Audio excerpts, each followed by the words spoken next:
മക്കളെ, നമ്മുടെ 9ാം ക്ലാസ്സിലെ ബയോളജിയിൽ ഈ പുതിയ സിലബസിലേക്ക് പുതിയതായിട്ട് ആഡ് ഓൺ ചെയ്യപ്പെട്ട ചാപ്റ്ററാണ് ക്ലാസിഫിക്കേഷൻ അല്ലെങ്കിൽ വർഗീകരണം എന്ന് പറയുന്നത്. അപ്പം നമ്മൾ 8ാം ക്ലാസ്സിൽ ഈ ക്ലാസിഫിക്കേഷനെ പറ്റിയിട്ട് പഠിക്കുന്നുണ്ട്. പക്ഷേ നമ്മുടെ 9ാം ക്ലാസ്സിൽ ഇതുവരെ ഇല്ലാതിരുന്ന ഒരു ചാപ്റ്റർ ആയിരുന്നു. പക്ഷെ ഈ ഒരു സിലബസിലേക്ക് ഈ ചാപ്റ്റർ ഇൻക്ലൂഡ് ചെയ്തതിന് വലിയൊരു പ്രാധാന്യമുണ്ട്. അതുകൊണ്ടാണ് മിസ് പറയാൻ പോകുന്നത് എത്രത്തോളം പ്രാധാന്യം ഈ ചാപ്റ്ററിനുണ്ട് എന്നുള്ളത്. നമ്മുടെ +1 +2 ബേസിക് ആയിട്ട് നമ്മൾ പഠിക്കുന്ന, അല്ലെങ്കിൽ നിങ്ങൾ +1 കയറുമ്പോൾ ആദ്യം ഡീൽ ചെയ്യുന്ന ചാപ്റ്ററിൻ്റെ ബേസിക് കോൺസെപ്റ്റ്സ് ഒക്കെയാണ് നിങ്ങൾ ഈ ഒരു ചാപ്റ്ററിൽ കാണാൻ പോകുന്നത്. നമ്മൾ 8ാം ക്ലാസ്സിൽ വൈ ക്ലാസിഫിക്കേഷൻ, തരം തിരിക്കുന്നത് എങ്ങനെയെന്ന് പഠിച്ചിട്ടുണ്ടല്ലോ. ആ ഒരു ചാപ്റ്ററിൽ നമ്മൾ കണ്ടതാണ് എന്തൊക്കെയാണ് 2 kingdom classification, 5 kingdom classification, 6 kingdom എന്നൊക്കെ. അപ്പോൾ ഈ ചാപ്റ്ററിൻ്റെ തുടക്കത്തിലും നമ്മൾ ഇത് തന്നെയാണ് പഠിക്കുന്നത്.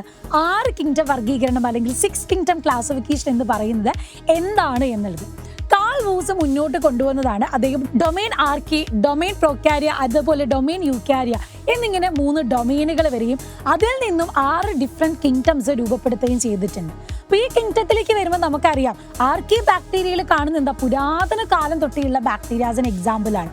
അതായത് നമ്മൾ ഹാലോഫൈൽസ് ഒക്കെ പറയുന്നത്, അതായത് എക്സ്ട്രീം ചൂടിലും സോൾട്ടി കണ്ടീഷനിലും അസിഡിക് കണ്ടീഷനിലും ഒക്കെ നിലനിൽക്കാൻ കഴിവുള്ള കുറച്ച് ബാക്ടീരിയാസിനാണ് അവിടെ കാണുന്നത്.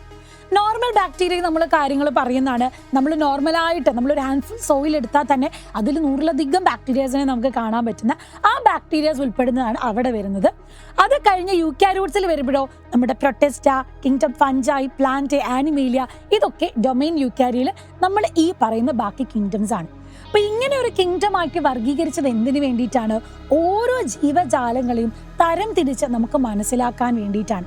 നമ്മളൊരു പ്ലാന്റ്സ് എടുത്താൽ തന്നെ എത്രത്തോളം ഡിഫറെൻറ്റ് പ്ലാന്റ് വെറൈറ്റീസ് ഉണ്ട്.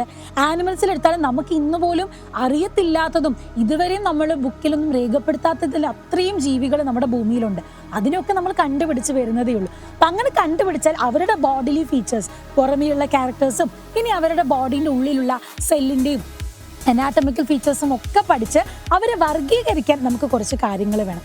അതിന് വേണ്ടിയിട്ടാണ് ഇങ്ങനെ കിങ്ഡമായിട്ട് വർഗീകരിച്ച് നമ്മൾ പഠിക്കുന്നത്. അപ്പം ഇനിയുള്ള ഹയർ ക്ലാസ്സസിലേക്ക് ഏറ്റവും ബേസിക് ആയിട്ട് വേണ്ടതാണ് ക്ലാസിഫിക്കേഷൻ, ഈ ഒരു ചാപ്റ്റർ എന്ന് പറയുന്നത്. അപ്പോൾ കൂടുതൽ വെയിറ്റേജ് വരുന്ന ഒരു ചാപ്റ്ററാണ്. ഇതുവരെ നമ്മൾ കാണിക്കാത്ത അല്ലെങ്കിൽ നമ്മൾ പഠിക്കാത്ത ഒരു ഭാഗം കൂടി ആയതുകൊണ്ട് നല്ല രീതിയിൽ ഫോക്കസ് ചെയ്ത് നിങ്ങൾ പഠിക്കേണ്ടതാണ്. അപ്പോൾ കൂടുതൽ ഈ ചാപ്റ്ററിൻ്റെ ഡീറ്റെയിൽസ് ആയിട്ടുള്ള കാര്യങ്ങളും ക്ലാസ്സും ലൈവുകളൊക്കെ ആയിട്ട് നമ്മുടെ ആപ്പിൽ ചാപ്റ്റർ തുടങ്ങാൻ പോവുകയാണ്. മാത്രമല്ല നിങ്ങൾക്ക് വേണ്ടി ചില ക്ലാസ്സുകളായിട്ട് മിസ് വരുന്നതാണ്. സോ അടിപൊളിയായിട്ട് നമ്മൾ ഈ ചാപ്റ്റർ പോകും, നന്നായിട്ട് തന്നെ പഠിക്കാം. അപ്പം ഈ ചാപ്റ്റർ നിങ്ങൾ വായിച്ച് സ്കൂളിൽ തുടങ്ങിയിട്ടുണ്ടോ ഇല്ലയോ എന്നുള്ളത് കമൻറ്റ് ബോക്സിൽ കമൻറ്റ് ചെയ്യുക. ഈ ചാപ്റ്ററിൽ നിങ്ങൾക്ക് ബുദ്ധിമുട്ടായിട്ടുള്ള ഭാഗങ്ങളുണ്ടെങ്കിൽ അതും നിങ്ങൾ കമൻറ്റ് ചെയ്യാൻ മറക്കരുത്. So see you soon in the next class. By.